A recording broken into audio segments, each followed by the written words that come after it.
Past indefinite tense को आप पहचानेंगे कैसे? तो हिंदी वाक्य के जिस क्रिया के अंत में आ, ई, ए या फिर आथा, इथी, एथे इत्यादि लगा हुआ है, उन क्रियाओं का अनुवाद प्राय हम पास्ट इंडेफिनिट टेंस में करते हैं। अफर्मेटिव सेंटेंस अर्थात सकारात्मक वाक्य के लिए स्ट्रक्चर हो जाता है सब्जेक्ट प्लस वर्ब का दूसरा फॉर्म प्लस ऑब्जेक्ट या फिर other word. Practically past indefinite tense को समझने के लिए इस वीडियो को आप कंप्लीट वॉच करो। इसी तरह के यूजफुल कंटेंट रेगुलर देखने के लिए इस चैनल को सब्सक्राइब करें और मुझे इंकरेज करने के लिए इस वीडियो को लाइक और अपने सभी दोस्तों के साथ शेयर जरूर करें। तो यदि आप पहचान नोट करना चाहते हैं तो यहाँ पर मैंने पहचान लिख दिया है आ, ई, ए, आथा, इथी, एथे। और अफर्मेटिव सेंटेंस के लिए स्ट्रक्चर हो गया सब्जेक्ट प्लस वर्ब का दूसरा फॉर्म प्लस ऑब्जेक्ट। अब हम कुछ एग्जांपल्स देख लेते हैं। जैसे कि यहाँ पर एक अनुवाद है, मैंने उसे देखा। ठीक है, अब यहाँ पर आप देखो क्रिया के अंत में क्या है? आ, है ना। अर्थात आप कह सकते हैं कि इस सेंटेंस का अनुवाद आपको पास्ट इंडेफिनिट टेंस के रूल से पास्ट इंडेफिनिट टेंस में करना है। ठीक है, अब यहाँ पर सब्जेक्ट क्या है? मैंने उसे देखा। सब्जेक्ट यहाँ पर क्या है? मैंने। तो पहले हम सब्जेक्ट लिखेंगे आई। अब आप स्ट्रक्चर देखो, सब्जेक्ट आ गया, उसके बाद क्या है? वर्ब का दूसरा फॉर्म। वर्ब यहाँ पर क्या है? देखना। ठीक है, तो सी का दूसरा फॉर्म क्या होता है? साव।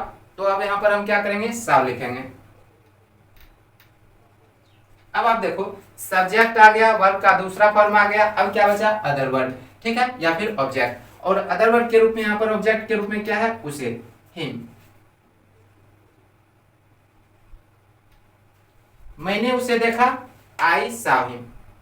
एक और अनुवाद है, मैं गया था। यहाँ पर आप देखो क्रिया के अंत में क्या है?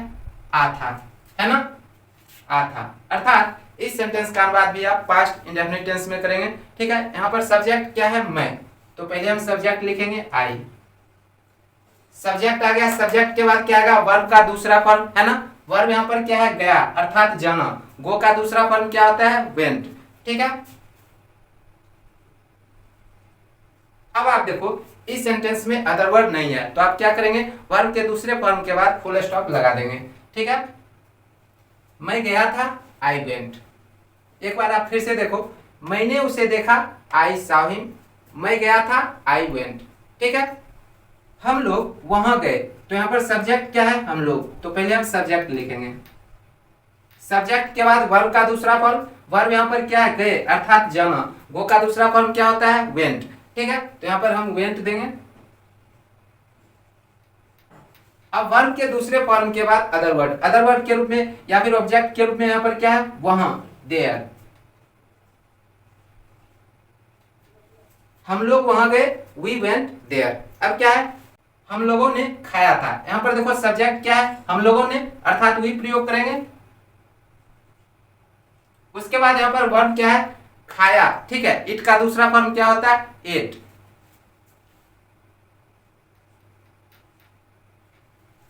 हम लोगों ने खाया था, वी एट। आप मेरे पास आए। यहां पर सब्जेक्ट क्या है? आप। तो पहले हम सब्जेक्ट लिखेंगे। एक बात और आप समझ लो, पास्ट इंडेफिनिट टेंस में अफर्मेटिव सेंटेंस अर्थात सकारात्मक वाक्य में चाहे सब्जेक्ट कोई भी हो, I, we, you, he, she, it, name या फिर दे, रम एंड सम, कोई भी सब्जेक्ट हो, सभी सब्जेक्ट के साथ हमेशा वर्ब का दूसरा फॉर्म ही प्रयोग में आता है। ठीक है, तो यहाँ पर क्या है? आप मेरे पास आए। मैंने सब्जेक्ट लिख दिया। अब यहाँ पर हम देखेंगे वर्ब क्या है। तो वर्ब यहाँ पर है आए, अर्थात आना। कम का दूसरा फॉर्म क्या होता है? केम। ठीक है, अब देखो सब्जेक्ट आ गया, वर्ब का दूसरा फॉर्म आ गया, अब क्या बचा? ऑब्जेक्ट या फिर अदर वर्ड। यहाँ पर ऑब्जेक्ट के रूप में क्या है? मेरे पास, टू मी।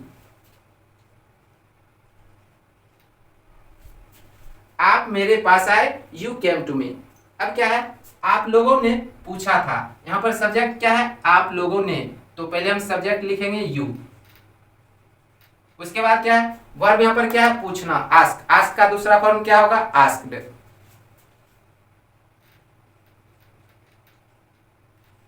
और इस सेंटेंस में भी अदर वर्ड नहीं है, तो मैंने वर्ब के दूसरे फॉर्म के बाद फुल स्टॉप लगा दिया। आप लोगों ने पूछा था, यू आस्क्ड। वह कल आई। अब यहाँ पर देखो सब्जेक्ट क्या है? वह। और वह जब किसी लड़की के लिए प्रयोग में रहता है तब हम सी प्रयोग करते हैं। तो पहले हम सब्जेक्ट लिखेंगे सी। सब्जेक्ट के बाद वर्ब का दूसरा फॉर्म। वर्ब यहाँ पर क्या है? आई, अर्थात आना। कम का दूसरा फॉर्म क्या होता है? केम। ठीक है, और वर्ब के दूसरे फॉर्म के बाद क्या आएगा? ऑब्जेक्ट या फिर अदर वर्ड। ठीक है, और अदर वर्ड के रूप में यहाँ पर क्या है? कल, अर्थात बीता हुआ कल के लिए आप क्या प्रयोग करते हैं? यस्टरडे, ठीक है। और आने वाले कल के लिए हम टुमारो प्रयोग करते हैं। तो यहाँ पर बीता हुआ कल है तो यस्टरडे प्रयोग करेंगे, ठीक है।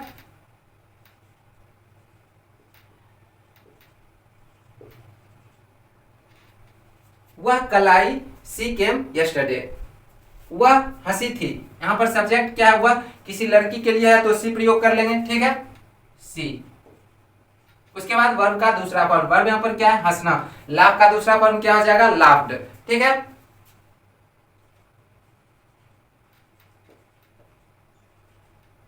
इस सेंटेंस में भी अदर वर्ड नहीं है तो मैंने वर्ब के दूसरे फॉर्म के बाद फुल स्टॉप लगा दिया, ठीक है। वह हंसी थी, सी लाफ्ड।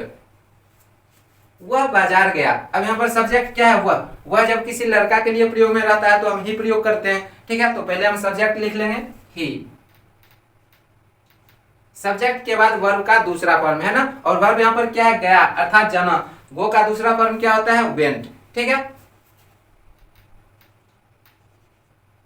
वर्ब के दूसरे फॉर्म के बाद अदर वर्ब, अदर वर्ब के रूप में यहाँ पर क्या है? बाजार, टू मार्केट।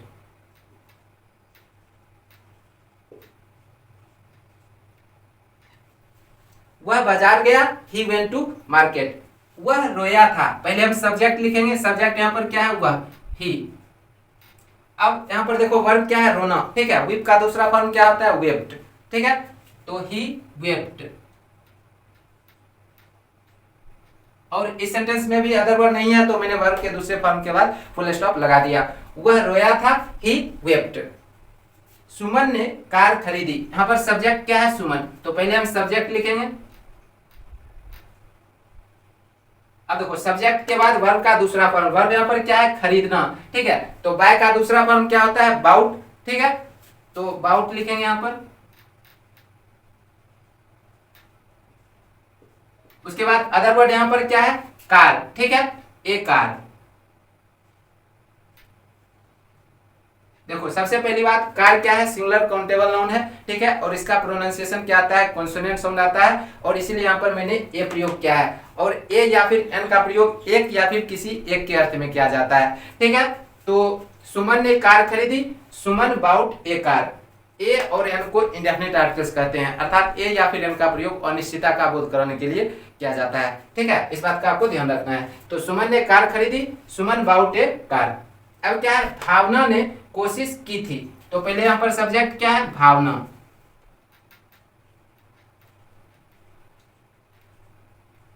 सब्जेक्ट के बाद वर्ब का दूसरा फॉर्म, वर्ब यहाँ पर क्या है? कोशिश करना।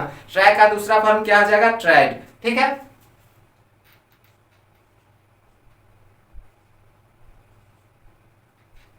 इस सेंटेंस में भी अदर वर्ड नहीं है तो मैंने वर्ब के दूसरे फॉर्म के बाद फुल स्टॉप लगा दिया। भावना ने कोशिश की थी, भावना ट्राइड। उन लोगों ने चाय पी, तो यहाँ पर सब्जेक्ट क्या है? उन लोगों ने, ठीक है। तो पहले हम सब्जेक्ट लिखेंगे दे। अब देखो चाय पीने के लिए हम क्या प्रयोग करते हैं? टेक टी। तो यहाँ पर चूंकि पास्ट इंडेफिनिट टेंस है तो टेक का दूसरा फॉर्म क्या होता है? टुक। तो यहाँ पर हम प्रयोग करेंगे टुक टी, ठीक है। तो उन लोगों ने चाय पी, दे टुक टी। उन लोगों ने चाय पी, दे टुक टी, ठीक है। अब क्या है? वे लोग आए थे, सब्जेक्ट यहाँ पर क्या है? वे लोग। तो पहले हम सब्जेक्ट लिखेंगे दे। वर्ब यहाँ पर क्या है? आना। कम का दूसरा फॉर्म क्या होता है? केम। वे लोग आए थे, दे केम, ठीक है। मेरे मित्र ने आपको तंग किया। अब यहाँ पर आप देखो सब्जेक्ट क्या है? मेरे मित्र ने, ठीक है। तो पहले हम सब्जेक्ट लिख लेंगे माय फ्रेंड।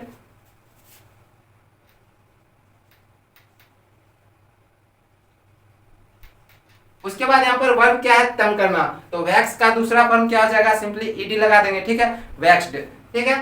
तो माय फ्रेंड वैक्स्ड। अब इस सेंटेंस में अदर वर्ड क्या है? आपको, ठीक है, यू।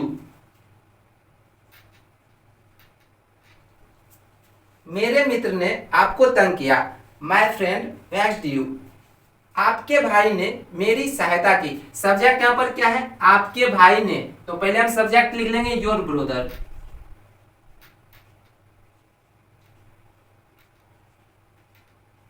सब्जेक्ट के बाद वर्ब का दूसरा फॉर्म, वर्ब यहाँ पर क्या है, सहायता करना।